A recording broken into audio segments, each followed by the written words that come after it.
Luzon, Visayas, Mindanao at buong mundo. Ngayon ay Martes, February 11, 2025. Ako si Barbie Mulak at ito ang Balitang A to Z. Di tulad ng iba, karampot lang ang kandidato.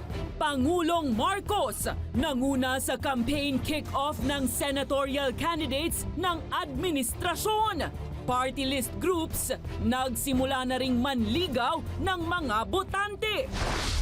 Sabay sa unang araw ng national campaign period, mga poster na mali ang sukat o nasa maling lugar, pinagbabaklas ng COMELEC. Ex-Police General na sangkot sa 6.7 billion peso drug haul noong 2022, sumuko na. Sa ibayong balita, isa kumpirmadong patay sa salpukan ng 2 eroplano sa runway ng Arizona.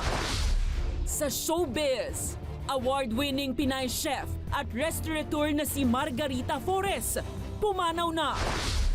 At ilang celebrities sumabak na rin sa kampanya para sa 2025 midterm elections.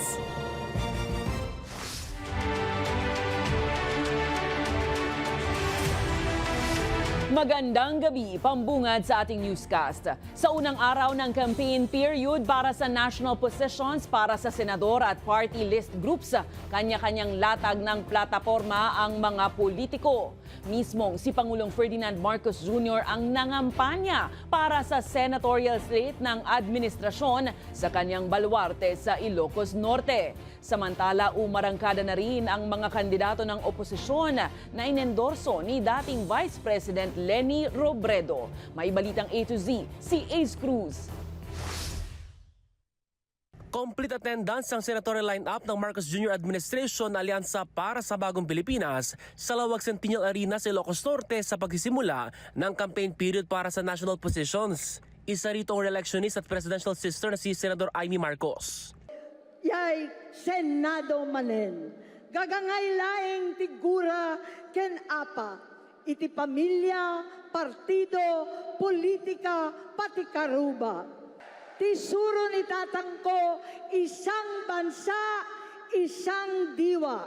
Ipaigid tayo pailang amin, di panagkikinaawatan tapno mangeg tayo, dagiti mabisbisin, akakailyan tayo, subianan tayo, dagiti trabaho. Kasama rin sa alyansa ang kapwa niya re-electionist na si Senador Pia Cayetano, Lito Lapid, Bong Revilla Jr. at Francis Tolentino.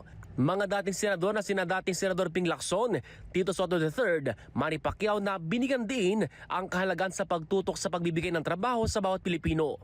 At mga bagong sasabak sa Senado na sina dating Interior Secretary Benhur Abalos, Makati Mayor Abby Binay at mga kongresistang sina Erwin Tulfo at Camille Villar.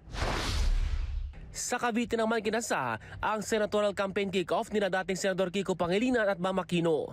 Ikinampanya sila ni dating Vice President Leni Robredo sa harap ng tinaguriang kakampings. Tumitindig ako sa harap ninyo ngayong gabi. Hindi bilang kandidato, kundi bilang kapwa nyo Pilipino. Buong pagpapakumbaba at pakikipag-usap, muli nating gisingin ang lakas ng nagkakaisang taong bayan. Muli nating ipaglaban ang Pilipinas ng ating mga pangarap.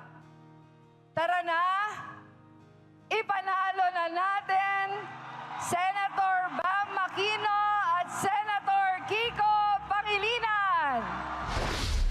Ang mga kandidato naman ng Makabayan Coalition ng mga lider ng iba't ibang sektor sa kartilya ng Katipunan sa Maynila sinimulan ang kick-off bago nagbahay-bahay.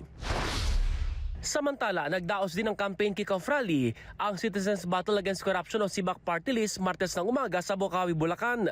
Dinuluhan ito ng kanilang mga taga-suporta mula sa church pastors at leaders. Ayon kay CBAC Party List Representative Brother Eddie Villanueva, oras na pala rin sila sa 20th Congress kanyang isusulong ang pagkakaroon ng freedom to information at pagpataw ng capital punishment sa mga heinous crimes gaya sa mga nangungurakot sa kaban ng bayan. Siguro panahon na sundin natin ang Bible, death penalty.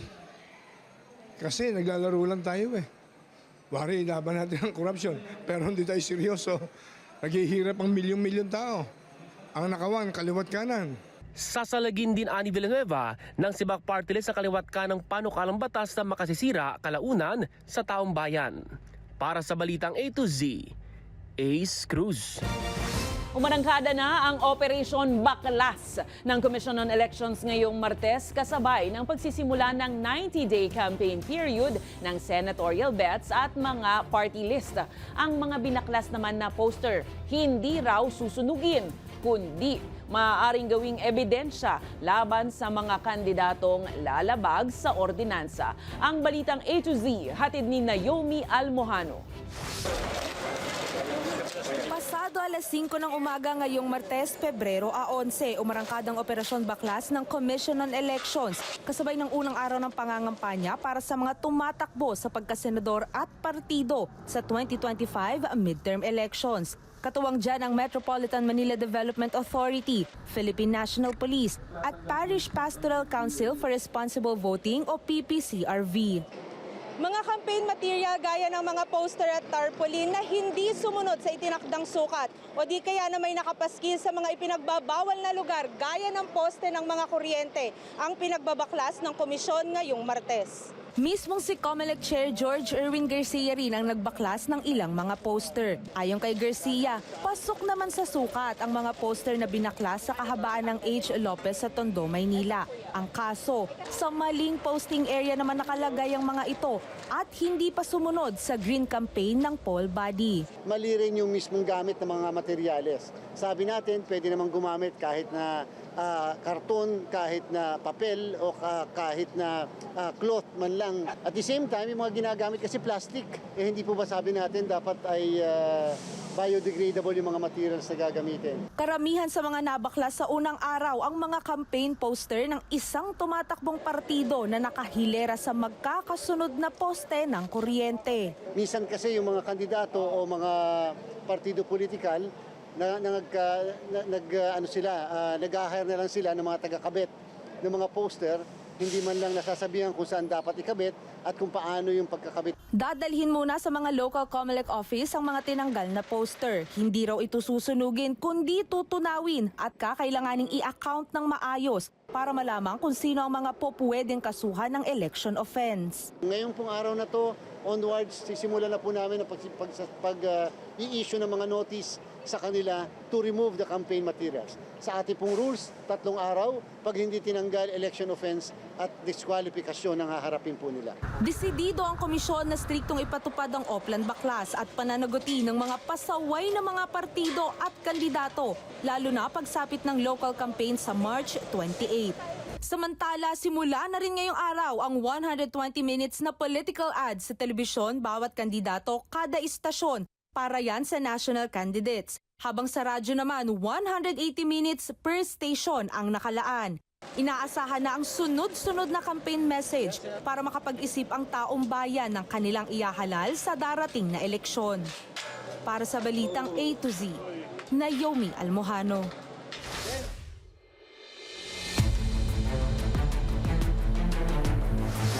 Nagpaliwanag si Sibak Party List Representative Brother Eddie Villanueva sa hindi niya pagpirma sa impeachment complaint ng Kamara kamakailan para i-impeach si Vice President Sara Duterte. Anya, ayaw niyang mabahiran ng boto ang papel na gagampanan ng kanyang anak na si Senator Joel Villanueva, lalo't isa siya sa tatayong Senator Judge sa napipintong pag-arangkada ng impeachment trial sa pagbabalik sesyon ng Senado. Ipauubaya na anya sa anak at iba pang Senator Judge ang pagdidesisyon ayon sa mga ilalatag na ebidensya at sa rule of law. Nauna rito, sinabi ng nakababatang Villanueva na hindi na issue ang hindi pagpirma ng ama sa impeachment complaint. Lalo't mahalaga lang naman ay makalikom ang Kamara ng 1/3 o 102 na miyembro nito para maitransmit sa Senado ang articles of impeachment. Hindi ko alam kung bakit yon issue pa, no? Dahil even in that impeachment complaint, tanging ang impeachment court ang magsasabi kung valid ba yung inihabol na 25, if I'm not mistaken, na pumirma. Anak ko Senador. Pag ako'y kumampi sa proseso, masisira yung kanyang pagiging judge. Bilang judge, kailangan impartial ang kanyang evaluation, strictly on truth, justice, and righteousness. Gusto ko yung absolute truth ang magwagi. Naniniwala ang ilang mambabatas na magiging issue para sa mga botante ngayong halalan kung ano ang posisyon ng mga kandidato patungkol sa impeachment ni VP Sara Duterte. Samantala, sang-ayon naman si Senator JV Ejercito na sa Hulyo na itakda ang impeachment trial, lalo't nakatuon na ang mga re-electionist senators sa pangangampanya. Ayun pa nabanggit natin sa Senado, konting sense of urgency naman. Dismayado si Akbayan Party List Representative Percy Sendanya sa anyay pagpapatagal ng Senado na itakda na ang impeachment trial ni Vice President Sara Duterte. Lunes sinabi ni Senate President Francis Escudero na hindi naman espesyal ang impeachment trial para pagtuunan ng panahon ngayong nakabreak ang Kongreso. At sa halip ay masisimulan ito sa Hulyo pagkatapos ng SONA ng Pangulo. Para paghintayin pa until after SONA yung mga citizen complainants who courageously stood up to file the impeachment complaint, it's a great injustice. Pero si Senator JV Ejercito sang-ayon sa desisyon ni Escudero.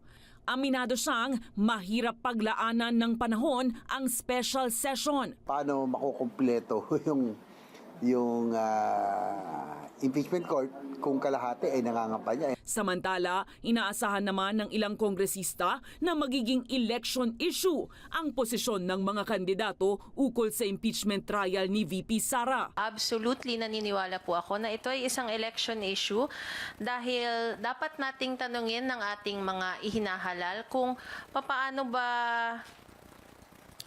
dapat bang panugutin ng mga tao patungkol sa pagwawaldas ng pera ng bayan. Compared to yung usual election po natin na ang binoboto po natin ay base sa kasikatan or personality politics, at least ngayon and magkakaroon tayo ng issue kung ano po ang tingin ng ating mga kandidato sa impeachment complaint. At sa kabila naman ng kritisismo ng ilan ukol sa desisyon ng mataas na kapulungan na maghintay pa ng ilang buwan bago simulan ang impeachment trial, ayon sa isang House leader. Ginagalang natin kung ano man ang gagawin ng ating Senado. At on the end ng House, na-impeach na po namin si Vice President Sara Duterte. Una nang tiniyak ni Escudero na magiging patas ang Senado sa impeachment trial ng Vice Presidente.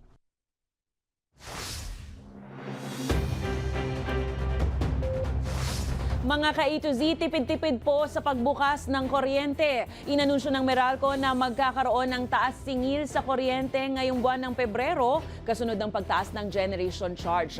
Ayon sa Meralco, magkakaroon ng 28 centavos kada kilowatt-hour na dagdag singil. Ibig sabihin yan, 57 pesos ang dagdag sa mga kumukonsumo ng 200 kilowatt-hours. 85 pesos naman para sa 300 kilowatt-hours ang konsumo, 113 pesos. Kung 400 kilowatt-hours ang nakukonsumo at nasa 142 naman na dagdag singil kung umaabot ng 500 kilowatt-hours. Sinalakay ng National Bureau of Investigation at Department of Agriculture ang isang bodega ng bigas sa Bocaue, Bulacan ng Lunes ng gabi matapos matuklasan ang ilang pinaghalo-halong iba-ibang uri ng bigas mula sa Vietnam, Pakistan at India at ibinebenta bilang mamahaling Class A na bigas. Sa operasyon, nakita ang makina na ginagamit sa paghahalo ng bigas pero nadiskubre ang alikabok at lumang bigas na laman ng mga sako. Isang malinaw na indikasyon ng hoarding ayon sa NBI. Naaresto naman ang manager, 2 cashier at inventory officer ng bodega at sasampahan sila ng patong-patong na kaso. Mayroong from Vietnam, may from Pakistan, may from India. So basically, nung chinek namin kagabi, yung kanilang makina, nandoon naka-mount yung iba't ibang variety ng bigas. Minimix nila to. And then yung pinaka-resulta, ito ng Coco Pandan, premium rice.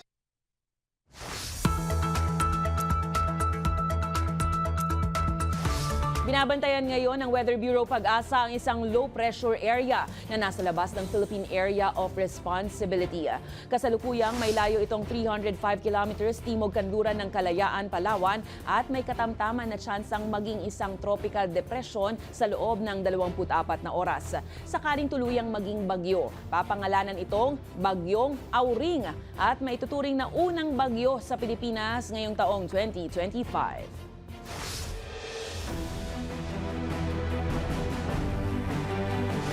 Pinangunahan ni Pangulong Ferdinand Marcos Jr. at Cambodian Prime Minister Hun Manet ang pagpirma sa 8 kasunduan para palakasin ang ugnayan ng dalawang bansa. Sa kanilang pulong sa Malacanang, nilagdaan ng ilang kasunduan tulad ng pag-aalis ng dobleng buwis para mahikayat ang mas maraming mamumuhunan. Isang Memorandum of Understanding rin sa kooperasyon sa agrikultura at agribusiness at ICT. Binigyan din ni PBBM ang pagpapalakas ng kalakalan at turismo habang handa namang sumuporta ang Cambodia sa food security ng Pilipinas, partikular na sa supply ng bigas at iba pang produktong pagkainan.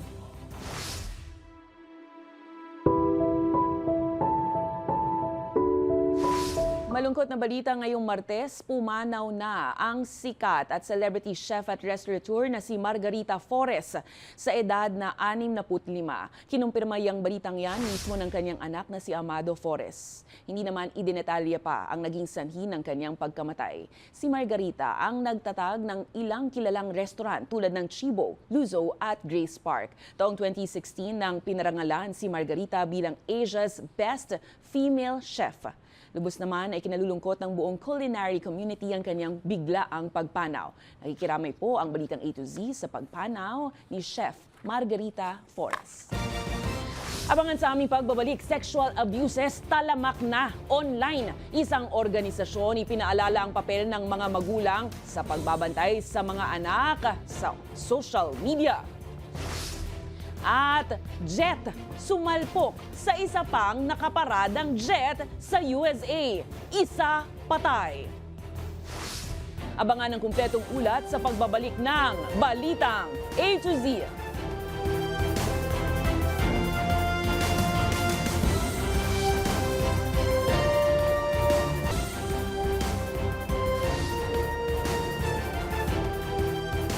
Ngayong Safer Internet Day, nananawagan ng isang ahensya na bantayan ng mga magulang ang kanilang mga anak tuwing gumagamit ng social media at internet. Kailangan kasing mapataas ang digital literacy ng mga bata, maging ng mga magulang, lalo't talamak na ang kaso ng pang-aabuso online. Ang Balitang A to Z ni Ian Maghanoy.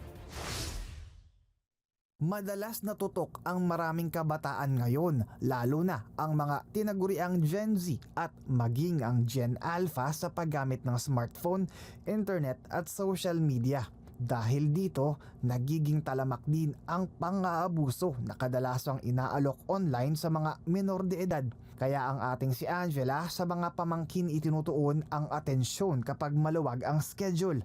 Siya raw mismo ang nagbablock ng mga pornographic websites sa smartphone ng mga pamangkin. YouTube Kids, para sure talaga na pangbata lang talaga yung nasa search nila. Pero ang traffic enforcer naman na si Tatay Jeff, aminadong hindi kayang bantayan sa lahat ng oras ang kanilang mga anak. Kaya kung makalusot, kinukumpis ko yung cellphone. Tapos hindi naman namin pinapagamit. And pinatututok namin siya sa mga school niya. Sa datos ng PNP Anti-Cybercrime Group nitong 2024, pumalo na sa 76 ang naitalang kaso ng mga kabataang na biktima ng online sexual abuses. 45 sa bilang na yan, menor de edad na pawang biktima pa ng sarili nilang mga magulang. These videos were used for selling. They sell it sa ibang bansa and then they really use these videos or with explicit content na ginagamit yung mga kabataan doon para makapera. Kaya't ngayong ipinagdiriwang ang Safer Internet Day, ipinananawagan ang kahalagahan ng mga magulang sa paggabay ng mga anak. Sa ngayon, nasa 4,000 mga pornographic site na ang hinarangan ng Globe Telecom laban sa online sexual abuse. What they do is they send to us the links that we need to block, and they do the investigation to check if these are CSAM websites or not. So they do the validation once. Nagsasagawa naman ng classroom-based digital literacy ang Department of Education para ito ay matutukan. Para sa Balitang A to Z, Ian Maghanoy.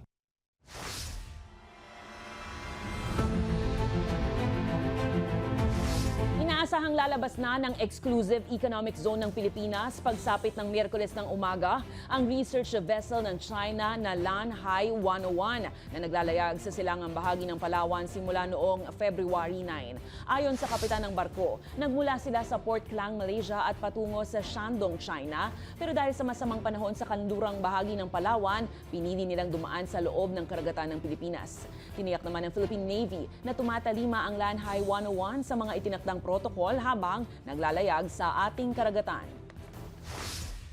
The ship came from Port Klang in Malaysia. It was challenged on Sunday afternoon by our monitoring stations in Balabak. They responded.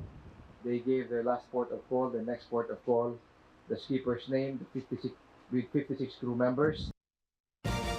Binabantayan ng Armed Forces of the Philippines ang posibleng paglaglag ng debris mula sa Chinese rocket na Long March 8A. Kasunod ito ng babala ng Office of Civil Defense sa mga residente sa Palawan at Basilan maging sa Rosul Reef kung saan posibleng bumagsak ang debris malapit sa mga lugar na ito. Target ng rocket na lumipad mula sa Wenxiang launch site sa Hainan nitong Martes. Ayon kay Rear Admiral Roy Vincent Trinidad, handa ang AFP, Navy, Air Force at Army na tumugon sakaling may banta ito sa seguridad ng publiko. Sa ngayon, wala pang naitatalang debris sightings ayon sa AFP. There has been a notice already issued by the Office of Civil Defense. The Armed Forces, the Navy, the Air Force, the Army is prepared to respond to any request, any eventuality. Sumuko na sa mga otoridad si dating PNP Deputy Chief for Operations Lieutenant General Benjamin Santos Jr. na sangkot sa umano'y irregularidad sa 6.7 billion peso na halaga ng shabu na nasamsam sa Maynila noong Oktubre 2022. Ayon kay PNP spokesperson Brigadier General Jean Fajardo, voluntaryong sumuko si Santos sa Criminal Investigation and Detection Group madaling araw nitong Martes. Matapos makapagpiyansa ng 200,000 pesos, pinalaya rin siya mula sa kustodiya ng CIDG. Naharap si Santos at 28 iba pang aktibong pulis sa mga kaso ng paglabag sa Comprehensive Dangerous Drugs Act of 2002, kabilang na ang umano'y pagtatanim ng ebidensya sa mga operasyon. Binawi na ng Land Transportation Office ang driver's license ng survivor sa nag-Superman stunt sa Marilake Highway na ikinasawi ng isa sa kanyang kasamahan noong January 28. Ayon sa LTO, napatunayang guilty si Rico Ahmad Buyawan matapos mapatunayang hindi karapat-dapat magmaneho dahil sa reckless driving at peligrosong stunt na kanyang ginawa na naging sanhi ng aksidente. Nagpaalala naman ang ahensya sa mga driver ng motorsiklo na maging aral dapat ang nangyari kay Buyawan para sa ligtas na pagmamaneho.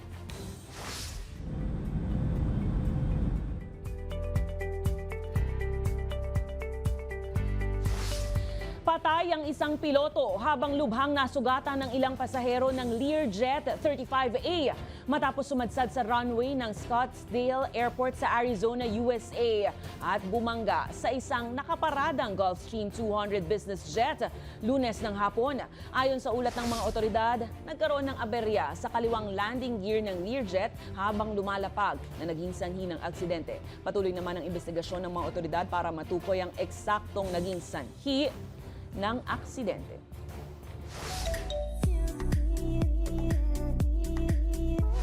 Nakatakdang maglabas ng bagong kanta ang tinaguriang Asia's Soul Supreme na si KZ Tandingan sa mismong araw ng mga puso. Kinumpirma yan mismo ng Star Music Philippines sa kanilang Instagram page. Pinamagatan nitong "Nagmamahal lang ako" na tiyak magpapakilig at magpapaluha, magbibigay rin ng inspirasyon sa lahat. Kasunod ang awiting yan ng comeback single ni KZ na Toyo na inilabas naman noong September 2024. Nakilala si KZ sa kanyang mga tagos sa damdamin ng mga awitin tulad ng Mahal Ko o Mahal Ako at Darating Din. Susunod, ilang celebrities na sumabak sa politika, sinimulan na rin ang pangangampanya para sa 2025 midterm elections. Manatiling nakatutok, kayo ay nanonood ng Balitang A to Z.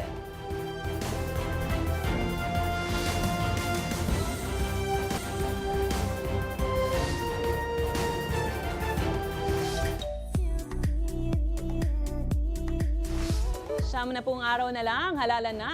Kaya naman ang ilang showbiz personalities na sumabak na rin sa mundo ng politika, sinimulan na ang panunuyo ng mga botante. Ang kanilang mga activities sa ating sundan sa Balitang A to Z Showbiz ni Lane Garcia. Busy ang ilang Pinoy celebrities, hindi muna sa mundo ng showbiz, kundi sa pinasok na politika para makapagbigay serbisyo sa bayan. Yan ang naging takbo ng araw ng Martes ng ilang mga stars sa pagsisimula ng araw ng kampanya para sa national positions at party list. Ang pambansang kamao na si Manny Pacquiao na tumatakbong muli sa pagkasenador kasamang dumalo sa proclamation party ng Alyansa para sa Bagong Pilipinas sa Lawag City, Ilocos Norte. Kabilang rin sa formal na ipinakilala sa partido ng Alyansa sina Bong Revilla, Tito Soto at Erwin Tulfo. Naglibot naman ang celebrity volunteer ng ang probinsyano party list na si Jason Abalos sa Batasan Hills, Quezon City. Naging masaya at makulay ang naging motorcade na animoy fiesta ang datingan, kasama si Representative Alfred Apid de Los Santos. At dahil laking probinsyano rin si Jason, natubong Pantabangan Nueva Ecija, nananatiling malapit sa kanyang puso ang mga advokasya para sa mga probinsya. Patid naman ng ilang celebrities sa ilang proclamation rally para magbigay ng suporta sa kanilang napupusuang kandidato. Gaya ni na Robby Domingo na nagsilbing host ng Kiko Pangilinan Bam Aquino campaign sa Cavite. Maging ang rapper na si Andrew E. para sa Alyansa para sa Bagong Pilipinas. Para sa Balitang A to Z Showbiz, Lane Garcia.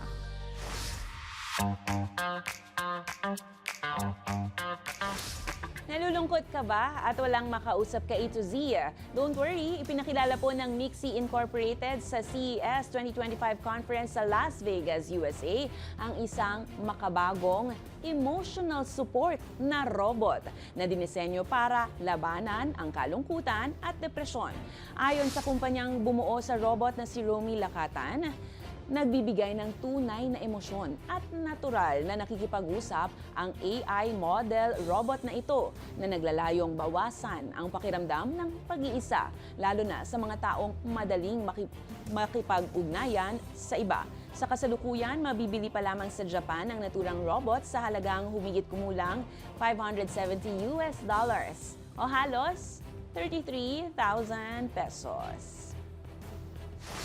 Kung kayo ay may kwentong kakaiba, mga kwento ng pag-ibig o storya ng inspirasyon at pag-asa, maaari niyo itong ibahagi. Sumali sa ating Facebook group na Balitang A to Z, panoorin ang replay ng ating programa at sundan ang ating social media pages. Hanapin ang Balitang A to Z. Ang ating pabaong quote of the night ngayong Martes ay mula sa isang politiko na si John Lewis. Ayon sa kanya, ang boto ay mahalaga, sagrado, at pinakamakapangyarihan ang hindi marahas na kasangkapan sa isang demokrasya. At yan po ang mga balita at impormasyon, mga kwentong may dalang inspirasyon na tinutukan ng Balitang A to Z. Ako po si Barbie Mulak, maging maalam, makialam. Magandang gabi sa iyo, Pilipinas!